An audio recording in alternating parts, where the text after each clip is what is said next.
जो गौ सेवा के नाम पर केवल पैसे छापने का काम कर रहे हैं, गौ सेवा के नाम पे एक धंधा चला रहे हैं। यहाँ पे गायों को जिंदा ही गोबर में दफनाया जा रहा था। कई लोग खबर को देखते देखते ये भी सोच रहे होंगे कि इसमें कौन सी बड़ी बात है कि गौ सेवा कर रहे हैं। दूध बेचकर भारी मुनाफा कमाया जा रहा होगा। निःशुल्क गरीब और जरूरतमंद लोगों को दिया जाता है। 25 लीटर दूध होता है, उसमें साधु महात्माओं को, गरीब लोगों को, बीमार लोगों को, कोई भी आ जाए, यात्री भी हैं आते हैं, उनको बीमार हैं या तबीयत खराब है या दूध कोई दवा लेना है, हम सबको निस्वार्थ भाव से निःशुल्क दूध देते हैं, पैसा नहीं। बात है, इस खबर को शेयर जरूर कीजिए। एक गौ भक्त है और ऐसे गौ भक्त जो निःशुल्क भाव से गौ माता की सेवा कर रहे हैं, साथ में जो गौ माता आशीर्वाद के रूप में दूध दे रही है, उस आशीर्वाद को भी गरीब और जरूरतमंद संत लोगों को मुफ्त में दिया जा रहा है। गौ सेवा के नाम पर आपने बहुत से ऐसे लोगों को देखा होगा जो गौ सेवा के नाम पर केवल पैसे छापने का काम कर रहे हैं,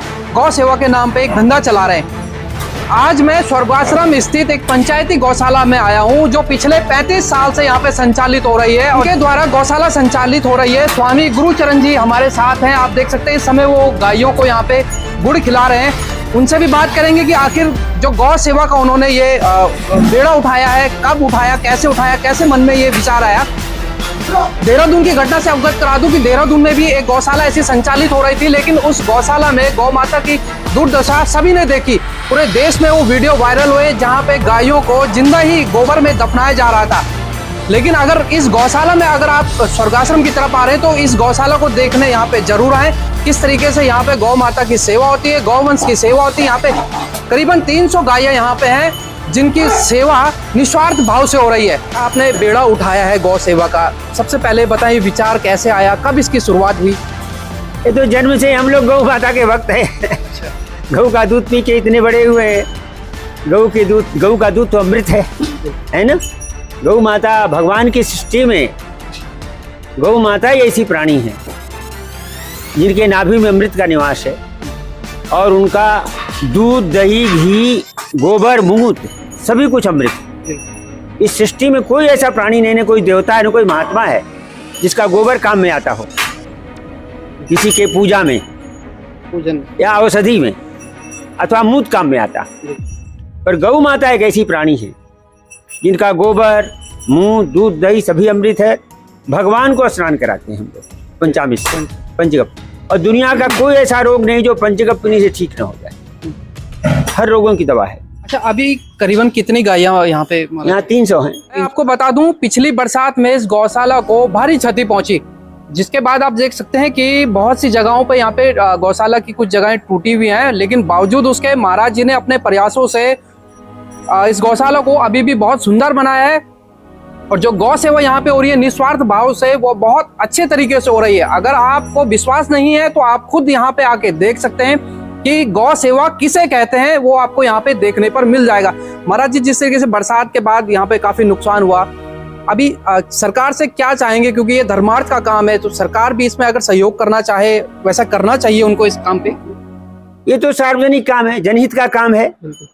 और मैं बिना किसी साधन के इतने वर्षों से जी जान से लगा हूँ। सरकार का दायित्व है कि गायों को रहने का जो जगह टूट टाट गया है, बाढ़ में आकर ग्रस्त हो जाता था, इनको हम उनको ऊपर जंगल में भेजना पड़ता है। इसको भरान करके, इसका बढ़िया सा फर्श बना करके और सेट जो है ऊंचा करके इसको ऐसा कर दिया कि भविष्य में इस तरह की दुर्घटना न हो गौ माता से। इसके लिए मैंने यहाँ उप जिलाधिकारी को एक आवेदन पत्र दिया था 3-4 महीने पहले, 4-5 महीने पहले, कि इसको स्वयं आकर निरीक्षण करें और देखें। कम से कम 25-30 लाख रुपए कम से कम खर्चा लगेगा।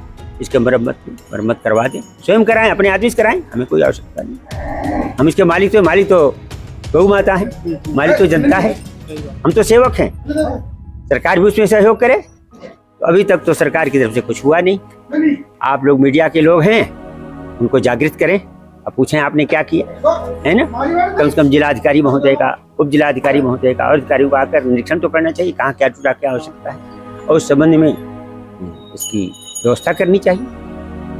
और कुछ नहीं, कम से कम भूसा गोदाम हमारा बढ़िया हो जाए, जिसमें बाढ़ आने पर साल तो सारा भूसा डूब गया, चीज बह गई, दोबारा फिर बाढ़ आएगी 6 महीने बाद।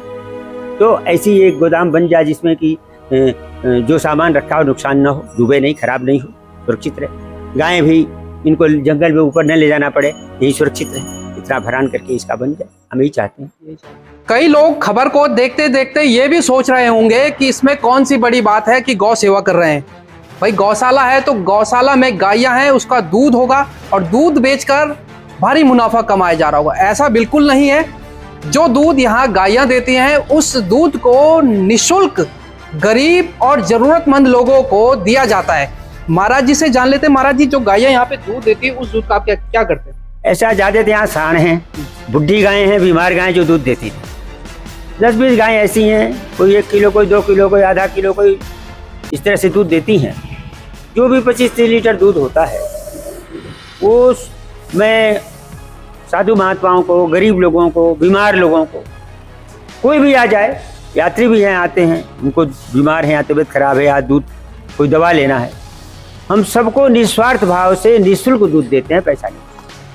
तो देखिए कितनी बड़ी बात है। इस खबर को शेयर जरूर कीजिए। एक गौ भक्त है और ऐसे गौ भक्त जो निःशुल्क भाव से गौ माता की सेवा कर रहे हैं, साथ में जो गौ माता आशीर्वाद के रूप में दूध दे रही है उस आशीर्वाद को भी गरीब और जरूरतमंद संत लोगों को मुफ्त में दिया जा रहा है।